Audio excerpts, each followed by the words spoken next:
I've had days where I wanted to quit. I've had days where I feel like things just never go my way. If you're not dedicated, then it's not gonna happen for you. But if you are dedicated, then it is gonna happen.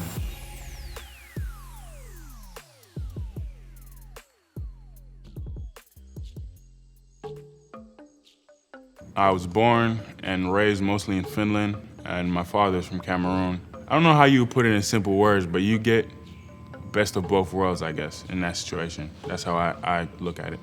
Dad was always strict and always wanted to teach us right from wrong and wanted us to learn how to deal with situations, and mom was then teaching you like the other side of things, how to react to the world, but like how to react to it in a softer way. Like I was 7 years old, 6 years old when my parents separated.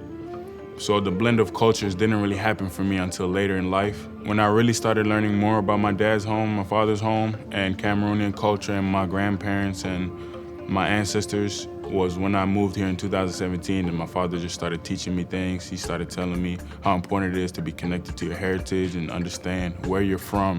From the memories that I have and from the stories my father told me, it always felt like home. I never felt out of place there. I felt like I belonged. I remember it's a lot more livelier of a culture than the Finnish culture. Finland is more quiet and people keep to themselves and there's not as much going on, but in Cameroon, it's lively, and when it's a party, it's a party. Like, it's not just close friends, like the whole town might show up. Obviously you don't remember too much from when you were young, but from the stories I've heard, I've always been around basketball. I used to love rebounding the ball from my dad. At like age 17, I'm pretty sure he moved to Senegal for basketball, and then after that, ended up coming to Europe.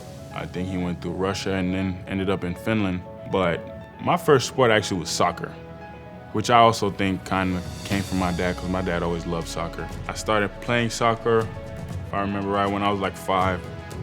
I'm not gonna lie, I sucked. Didn't last, just like any other kid. When you're not good, when you're not succeeding, you just kind of quit. So basketball was always kind of on my mind, but I never actually started until somebody suggested for me to start. I didn't really fit in at first because all I wanted to do is play basketball and I wanted to do is get better. And then I found this team, and it was, if I'm being honest, it was a team of people like me. And that team was kind of full of these mixed kids. And that team is where the rest of Finland kind of ended up noticing me. I was in the gym. I didn't know how to work, but I knew I wanted to work. I knew I wanted to play basketball. So I would literally be in the gym from morning till night. And then I started talking to my dad at that time a lot more, because he realized that I was actually taking basketball seriously. And he told me that I need to find a team where I'm gonna be seen and where I'm gonna get more chances to get better. I gotta take the next step and get into like a system. There's one place where school and basketball connect, and this is this place called HBA, Helsinki Basketball Academy. Everybody always said that's where the best athletes go. So I told myself, if the best athletes go there, then I have to go there.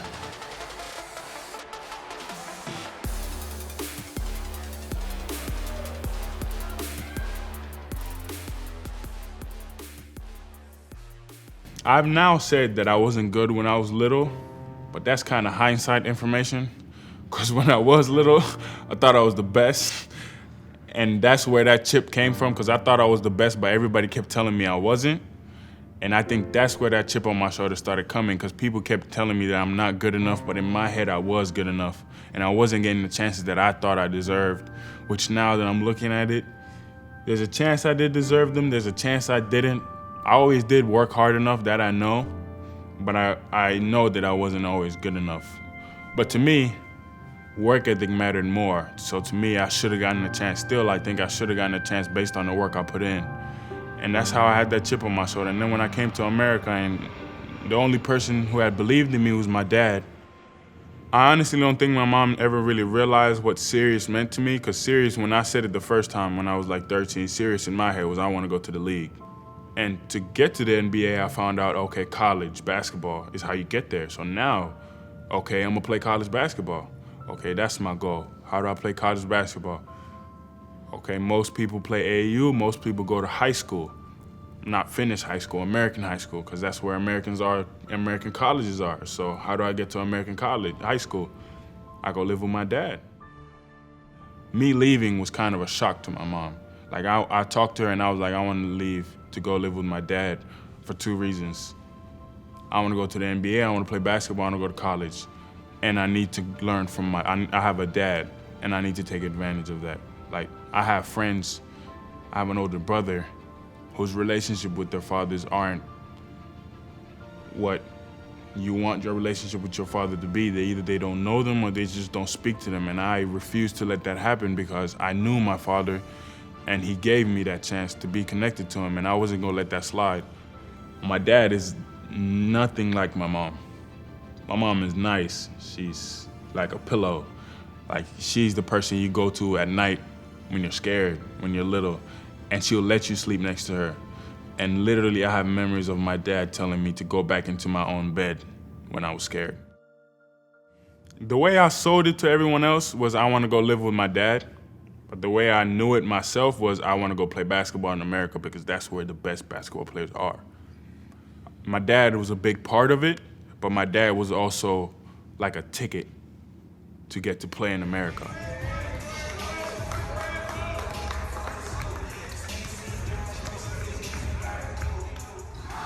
My junior year was probably the most important year of my life because I broke my leg. I thought it was my knee, but I broke my tibia from right under my knee. My tibia broke, so they had to put 2 screws in there. Still in there, waiting for the chance to take them out. Probably not gonna happen for a very long time. But yeah, my junior year I didn't play and a lot of lessons were learned that year because then I could only watch. I had to learn patience that year because my dad made sure. Doctor told me 6 months, my dad told me 9. So obviously now I have just come to America. I missed my whole junior year, so nobody knew my name. You type my name on Google, there's no stars next to nothing, no rankings, no nothing. And when you're in high school, that kind of matters because that's how you know if people know about you, and nobody knew about me. Kind of bad luck. I had never played high school basketball, obviously, to this point, other than the summer league. So my first game was kind of rough. I think I fouled out. I had like 4 points. After that, I started figuring it out. My dad had taught me how to play within myself and how to do things right for myself, but I hadn't learned how to play with others and read others yet. So I was playing off raw talent.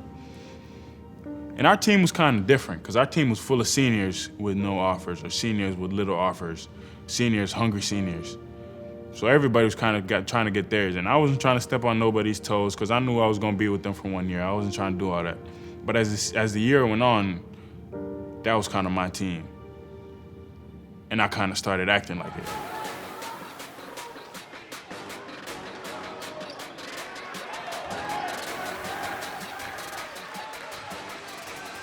We go to January, February, we start playing some national games. And I start cooking, like we played Oak Hill. They supposed to beat us because we're a first-year program, basically, so everybody expects us to just come out there, lose by 20 just like everybody else and leave. Well, no, we lost by 10, which sucked, but we was in that game till the end, and I had my 12 and 10, and I was doing my double-double stuff. Then we played more national games, and suddenly I'm 16 and 10. Okay, I'm doing this not only against local teams, I'm doing this against national level teams. So coaches start seeing me. Boom, my biggest offer came in like January, St. Joe's. And I was ready to commit, I'm not gonna lie, because I'm in my senior year, it is January, and I had Siena, great offer, and then boom, I go from Siena to Mount St. Joe's, which is like one of those mid-major schools that are kind of also like a high major school. And I was like, yo, is it really gonna get much better than this? Crazy thing is, I'm watching TV, Tennessee playing Kentucky. Tennessee gets revenge. I had never heard from Tennessee before in my life, but I'm just watching. I'm like, yo, that is Tennessee and Kentucky playing over there. Week later, I open my Twitter, and I never open my Twitter. I have a DM from Mike Schwartz. Hey, what's up? I'm like, what? I open it, I'm like, hey. I I want to go somewhere where I'm gonna have a chance to play. I want to go somewhere where I'm gonna get better. I want to go somewhere that's gonna take me to the league. So if I do take one of these high major schools, is that gonna really work out for me, or am I just gonna end up being one of those players who got too big for his own shoes, went high major, never played? I did not want that to happen. So I look at the team, I'm like, if Grant Williams leaves and AD leaves, and Kyle leaves, that's space, that's minutes on the table at a high major school, at Tennessee. I didn't know what I was getting myself into, but I was like, they told me we were gonna work, and they wasn't lying. The culture here, you look at Grant Williams, not heavily recruited, he's in the league. You look at AD, same thing, not heavily recruited, he's in the league.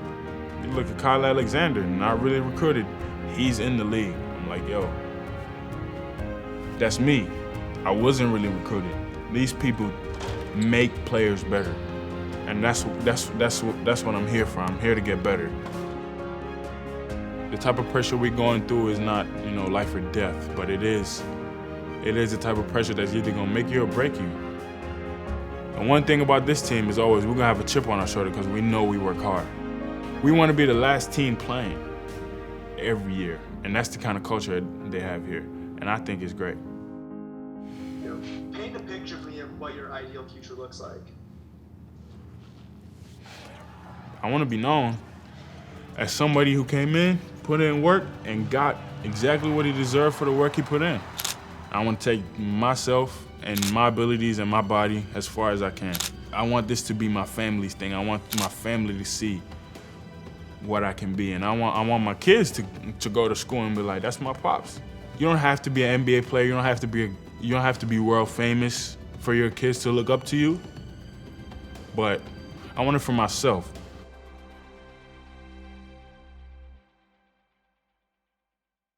And the important part isn't really that the world knows me as Olivier Nkamhoua, NBA All-Star or something. I think the important part is that my family knows something good will always come if you put in the work, if you put in the time and if you put in the effort.